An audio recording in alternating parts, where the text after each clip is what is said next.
नमस्कार, inside story देख रहे हैं आप। मैं हूं आशुकेश तिवारी, मेरे साथ है वरिष्ठ पत्रकार और मेरे सहयोगी संजीव त्रिवेदी। और आज बात होगी विधानसभा चुनाव के साथ साथ उपचुनाव की। लोकसभा चुनाव में भारतीय जनता पार्टी और एनडीए को झटका लगा, तो ऐसा माने जाने लगा था कि हो सकता है इंडिया गठबंधन के आने से एनडीए कमजोर पड़ा हो। लेकिन हरियाणा चुनाव के जब नतीजे आए तब पता चला कि नहीं, एनडीए में अभी भी उतनी मजबूती, भारतीय जनता पार्टी में भी उतनी मजबूती बाकी है।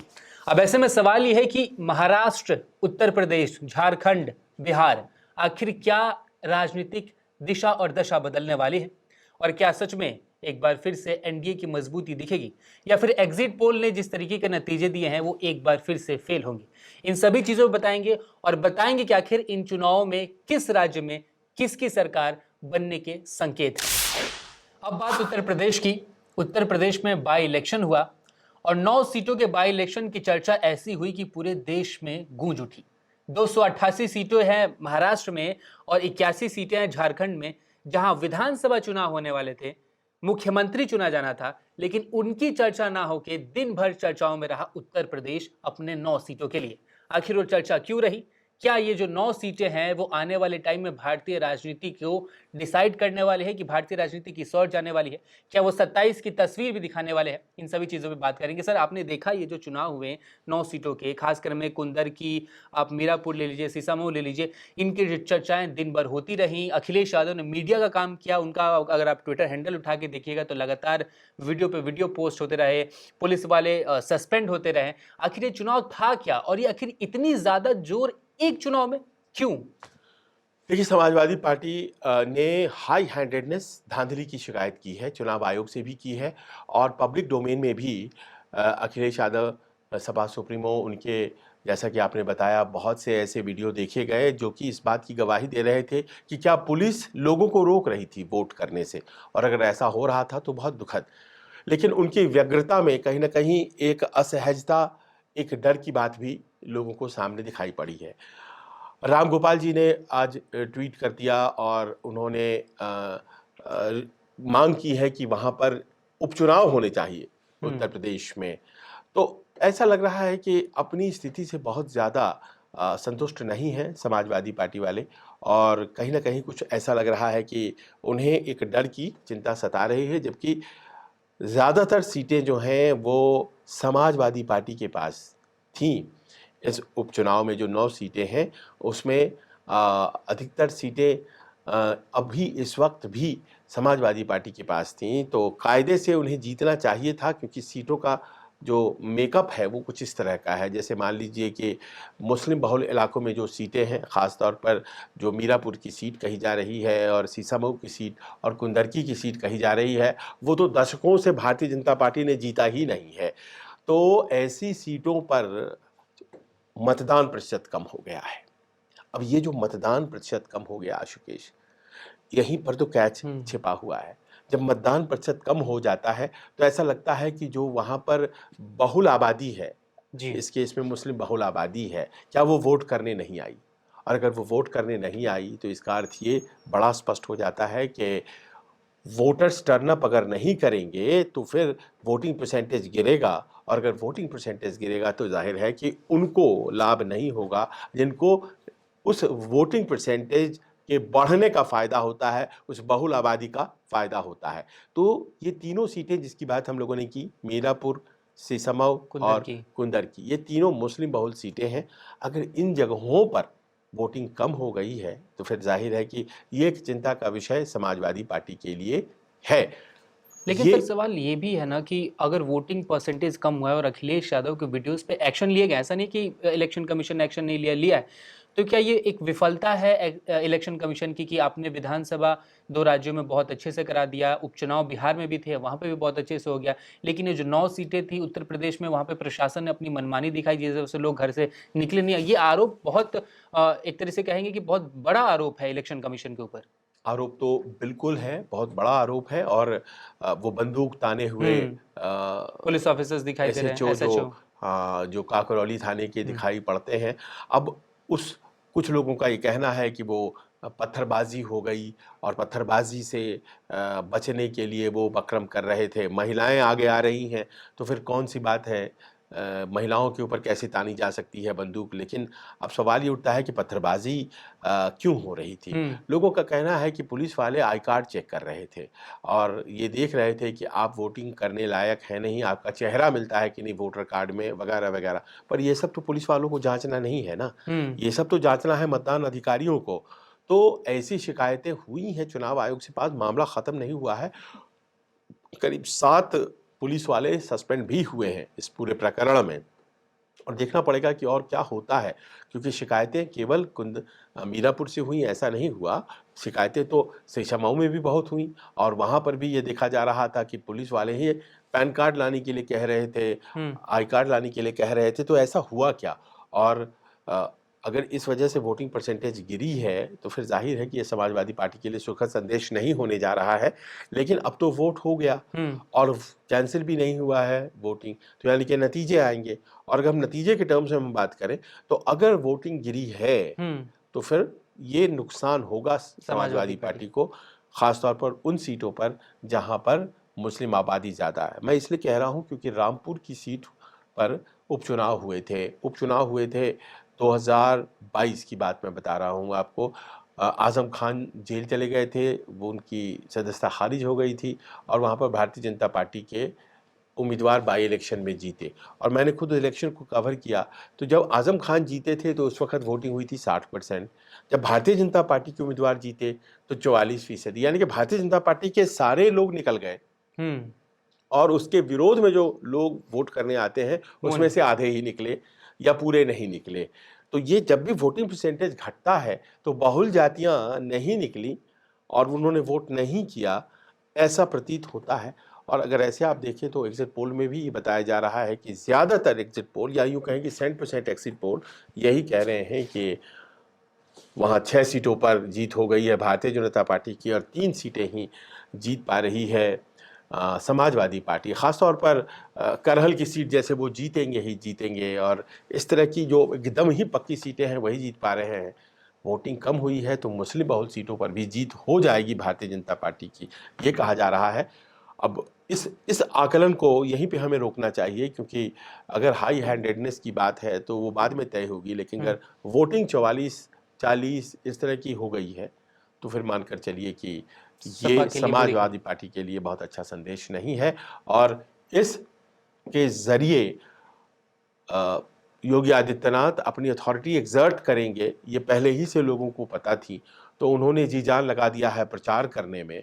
और अगर नतीजे उनके माकूल आते हैं तो उनकी राजनीति आगे बढ़ती है, इसलिए उनका बहुत कुछ स्टेक इस चुनाव पर है, इसीलिए उपचुनाव पे इतना ज़्यादा ध्यान दिया गया। अब ले चलते हैं बिहार, जहां पे उपचुनाव थे और उपचुनाव से कुछ दिन पहले हमने बात की थी बिहार में प्रशांत किशोर फैक्टर की।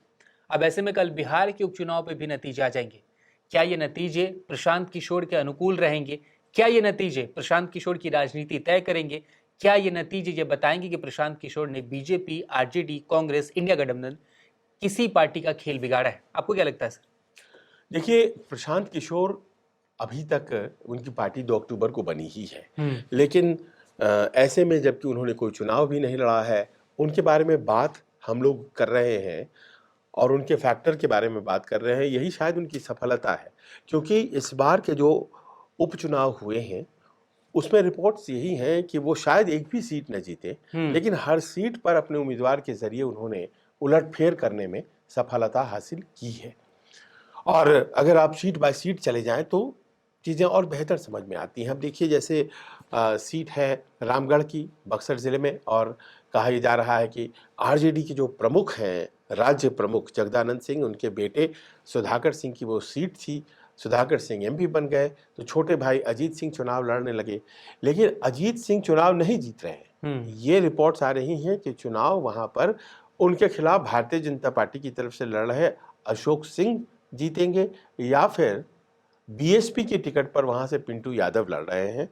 उन दोनों के बीच फाइट हो गया है, तीसरे नंबर पर पहुंच गए हैं अजीत सिंह। अब वो अशोक सिंह, माफ कर, अजीत सिंह। और देखिए, ये इसलिए हो रहा है क्योंकि वहां पर प्रशांत किशोर ने अपना एक उम्मीदवार दे दिया, कुशवाहा उम्मीदवार।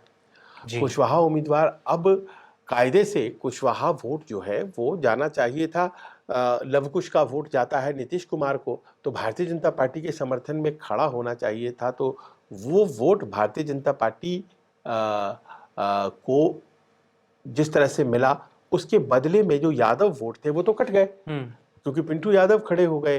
तो रामगढ़ में पिंटू यादव के खड़े हो जाने से कमज़ोर पड़ गया मामला आरजेडी का, और कुशवाहा के लड़ जाने से कमज़ोर पड़ गया मामला बीजेपी का।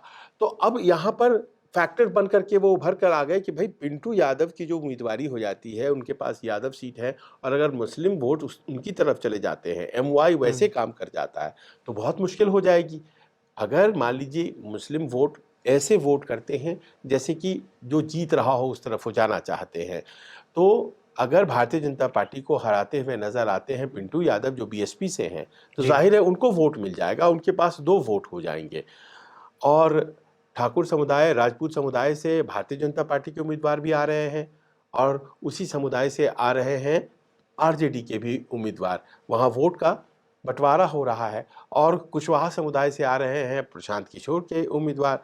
वो वोट मिला ही नहीं, ना आरजेडी की तरफ गया, ना भारतीय जनता पार्टी की तरफ गया, वो चला गया प्रशांत किशोर की पार्टी जनसुराज पार्टी को।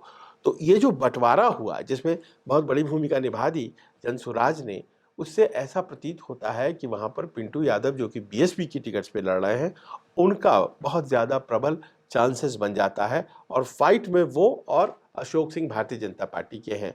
बहुत बड़ा चेंज एक तरह से ये भी देखा गया कि ब्राह्मण समुदाय से आते हैं प्रशांत किशोर, और प्रशांत किशोर पांडे बार बार कहा गया उन्हें जगदानंद सिंह के द्वारा, तो वहाँ के जो स्थानीय ब्राह्मण थे उन्होंने प्रशांत किशोर को जाके इस बार वोट दिया, उनकी पार्टी को वोट दे दिया, नाराज हो गए, तो उन्होंने भारतीय जनता पार्टी को छोड़ करके इस बार जनसुराज को वोट दे दिया।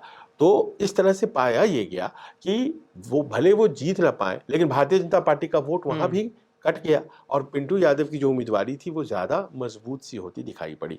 अब तरारी में आ जाएं, तो तरारी में जीत किसकी हुई थी? माले की हुई थी, मार्क्सिस्ट लेनिनिस्ट की हुई थी। उसी ने आरके सिंह जो कि पूर्व ऊर्जा मंत्री थे, बड़े नेता भारतीय जनता पार्टी के, उनको हरा दिया था सुदामा प्रसाद ने। लेकिन माले के सीट पर जो चुनाव हो रहा है, सुदामा प्रसाद एमपी हो गए, तो सीट वहाँ पर एक यादव कैंडिडेट खड़े हैं, और उन यादव कैंडिडेट की जीत इसी बात पर निर्भर है कि वहाँ जनसुराज के जो उम्मीदवार हैं वो कितना वोट काट लेती हैं सवर्णों का, और अगर वो नहीं काट पाती हैं सवर्णों का वोट, तो फिर वहाँ पर विशाल प्रशांत खड़े हैं भारतीय जनता पार्टी से, भूमिहार समाज से आते हैं, उनकी जीत जो है बड़ी प्रबल मानी जा रही है। यानी कि वहाँ भी गुणागणित में जनसुराज के कैंडिडेट बहुत प्रमुख हैं, वो काफ़ी अच्छा चुनाव लड़ी हैं आरती सिंह, और अगर उन्होंने वोट काटा है तो वो काटा है अपने राजपूत समाज का वोट, जो कि ऐसे जाता विशाल प्रशांत को, यानी कि भारतीय जनता पार्टी के उम्मीदवार को। अब वो वोट तो मिलेगा नहीं उन्हें, और अगर नहीं मिलेगा वो वोट, तो भी क्या विशाल प्रशांत की उम्मीदवारी मजबूत रह जाएगी? या फिर ये कहा जा रहा है कि अगर आरती सिंह न होती तो हो सकता है कि कुछ राजपूत समाज का वोट जो है वो जाता भारतीय जनता माली को। तो हो सकता है कि इस गुणागणित में फंसा हुआ ये चुनाव फिर से वहाँ पर एक फैक्टर बन जाता है, और फैक्टर सबसे ज़्यादा तो बेलागंज में दिखाई पड़ता है। वहाँ एक मुस्लिम उम्मीदवार खड़े कर दिए जनसुराज वालों ने, और जनसुराज ने जो मुस्लिम उम्मीदवार खड़ा किया उसने सारे मुस्लिम वोट भले न लिए हों, लेकिन एमवाई का समीकरण टूट सा गया। वहाँ पर 35 सालों से विधायक रहे सुरेंद्र यादव, अब एमपी हो गए, अपने बेटे को उन्होंने टिकट दिया, बेटा उनका खड़ा है विश्वनाथ। अब बेटे को वो सारे वोट नहीं मिले जो कि मिलते थे सुरेंद्र यादव को, अमजद को वोट मिल गए जो जनसुराज से हैं। तो वहां पर जीत जो है वो जेडीयू के उम्मीदवार की, वो भी यादव समुदाय से आती हैं, सुरेंद्र यादव भी यादव समुदाय, तो एक तरफा यादव अगर चले जाते हैं मनोरमा देवी के पास और मुस्लिम चले जाते हैं अमजद के पास, तो आरजेडी वालों के पास क्या रह जाता है। और उसी प्रकार आप ये देख लीजिए कि आखिरी सीट इमामगंज की, वहाँ पर जीतन राम मांझी एमपी हो गए, तो उन्होंने अपनी बहू को दे दिया। अब बहू लड़ रही थी रोशन मांझी के खिलाफ जो आरजेडी के हैं। लोगों में नाराज़गी हो गई कि साहब आप क्यों देते हैं, अपने परिवार वालों को ही टिकट दे देते हैं, ऐसा क्यों करते हैं, आपके पास ही केवल दलित हैं क्या?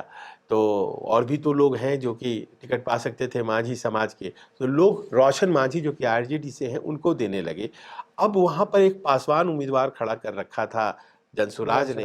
अब चिराग पासवान वहां जा ही नहीं पाए क्योंकि अपने ही बिरादरी के खिलाफ वो प्रचार करते दिखना नहीं चाहते थे। तो पासवान समाज के सारे वोट जो कि अदरवाइज जीतन राम मांझी और उनकी बहू को मिलते, वो सब के सब चले गए जनसुराज के पास। तो एक तो भावनात्मक रूप से वहां पर रोशन मांझी मजबूत, और ऊपर से पासवान समाज का वोट भी नहीं मिला। तो ऐसा लग रहा है कि इमामगंज में उन्होंने हम पार्टी यानी कि जीतन राम मांझी का खेल खराब कर दिया जनसुराज ने। ऐसा लग रहा है कि बेलागंज में उन्होंने आरजेडी का खेल खराब कर दिया, माले का खराब कर दिया उन्होंने तरारी में, और रामगढ़ में तो ऐसा लगता है कि आरजेडी का बहुत बुरी तरह से खेल खराब कर दिया। और इस लेवल पे ऐसा लग रहा है कि हर गठबंधन को प्रशांत किशोर ने नुकसान पहुंचाया है और कमोबेश यही नतीजे आने वाले। तो मतलब आज आपने समझा कि महाराष्ट्र, झारखंड, उत्तर प्रदेश और बिहार में कल कैसे नतीजे आ सकते हैं। आपको क्या लगता है इन स्टेट्स में कल कैसे नतीजे आ सकते हैं? हमें कमेंट बॉक्स में ज़रूर बताइए। कल नतीजे आने के बाद हम फिर से एक और इनसाइड स्टोरी आपके सामने लेके हाजिर होगी। तब तक के लिए बहुत बहुत धन्यवाद।